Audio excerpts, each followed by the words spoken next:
This is when I've talked about other books that I read the book and then went, I gotta write a song. This one kind of went the other way around. Wrote a song about 10 years ago, October 16th, 2013, so 10 years ago.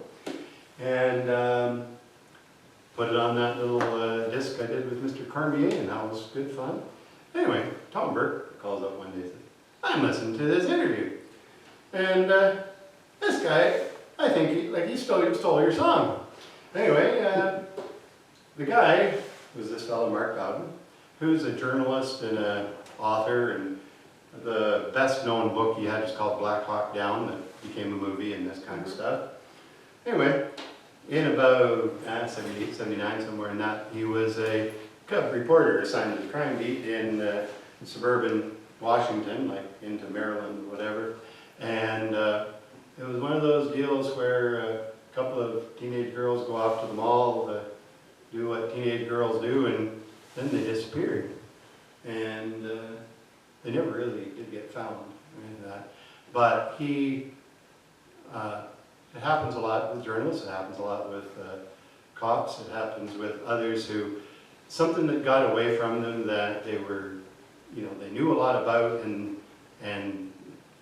it's like that true crime series with Matthew McConaughey and others, where, the old retired cops are still hanging on to this story that they never got fixed and this kind of stuff. Anyway, for this journalist, it was a bit like that.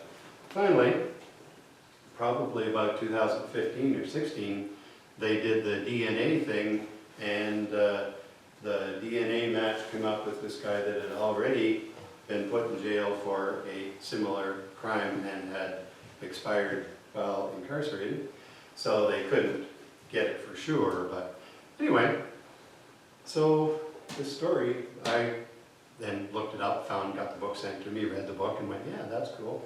So then I sent a copy of this song to the publisher and stuff like that. And of course, as these stories go, I never heard back.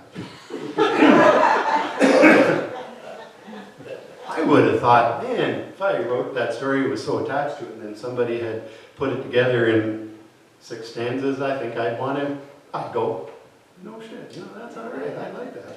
But anyway, that's the way it goes. The song is called Cold Case. And it kind of happens in some form over and over again.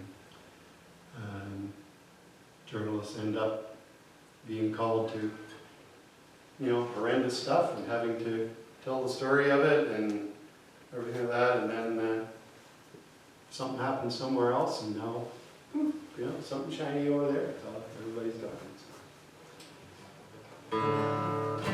Here we go. So mine is not based on a true story, it's just based on reading too many books.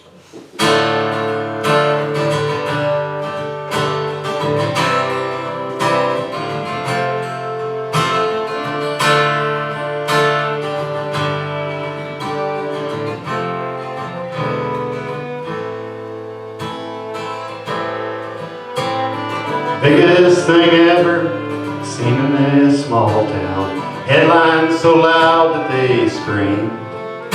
Each one of the fallen, too young for God's calling. The trees wearing late August green. The lawmen and lawyers talked in hushed voices, while fools added fuel to the fire. With rumors, opinion, and wild speculation, channeled hate, love, and desire. Open and shut, not bloody likely, it's never as clear as it seems. Experience taught him to dig to the bottom, collect snippets of truth in between. Our hero moves quickly, keeps in shadows. Time's short, he can't tip his hand. The villain finds cover under confusion. They both watch and listen and plan. TV trucks shine, Latin in dark corners, bright-eyed reporters taking, with deadlines approaching to file the league story. They all have a part in the game. And it's open and shut, not bloody likely. It's never as clear as it seems. Experience taught him to dig to the bottom, collect snippets of truth in between.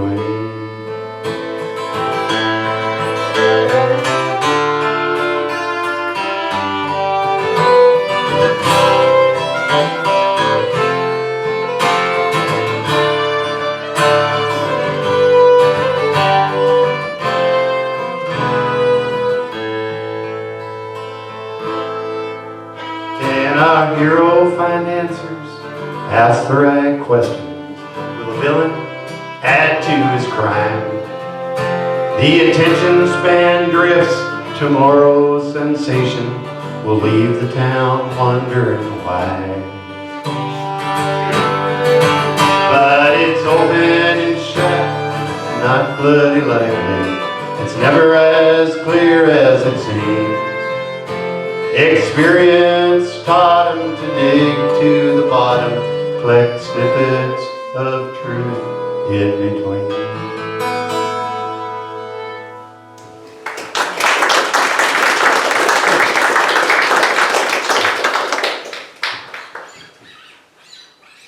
I did write a cheery song once, but of course I can't remember what it was.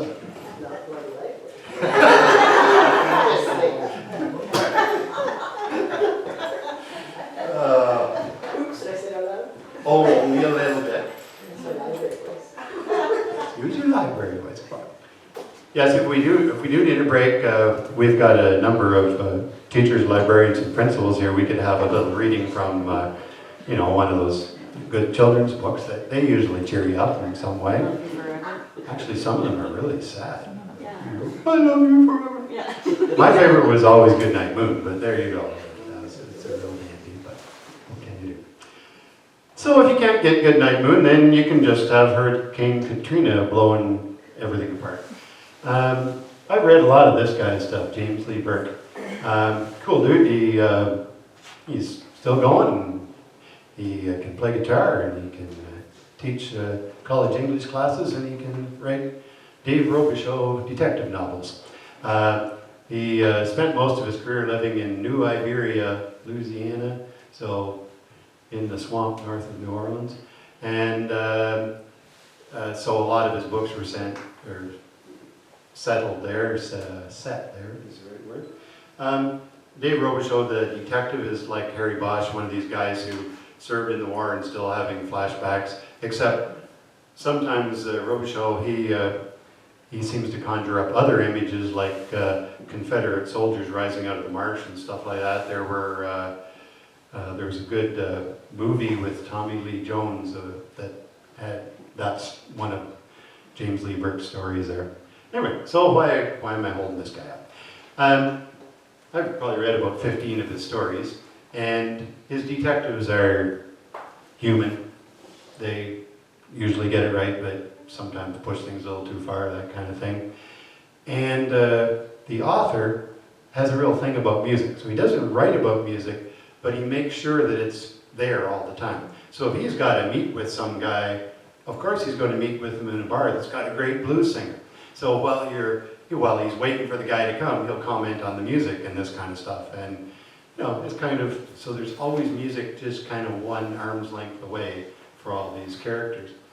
Anyway, so this was written after Hurricane Katrina, and the character I'm going to sing to you about doesn't really exist. I just invented this character as somebody that could have been in that story, because there are always interesting geezers of all styles that show up in his books. Anyway, so this one, his name is Bayou Slim Divine. And we really need the swampiest sound we can get, but you'll have to deal with this. 2, 3, and...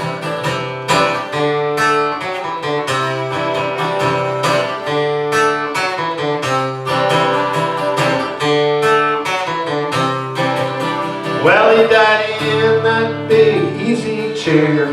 Light slipped right out the door. There was no sign of foul play, though his drink spilled on the floor. Born just a few miles away in a very different town. Decades of track clicked to the end of the line. Lived a hard life of conflict, of blue steel and a phone. No matter how many voices, he always was alone.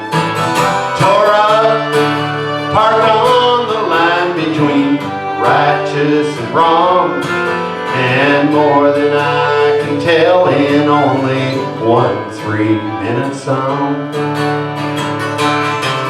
For the most part, he known life was a losing game. Most tempers short, the house must win, and those long French names. I saw him as an icon of my daddy's time, another southern institution that was Bayou Slam Divine.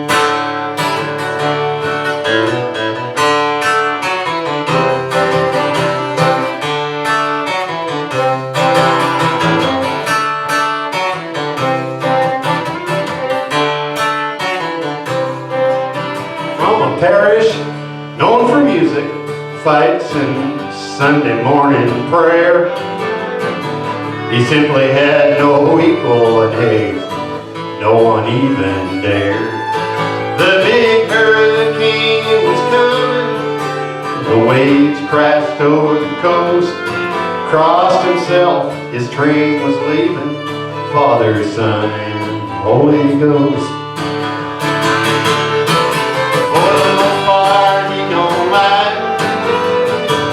As a losing game, most tempers short, the house must win, and those long French names. I saw him out icon of my daddy's time, just a southern institution. He was Bayou Slam Divine, just a southern institution, that bad man Bayou Slam Divine.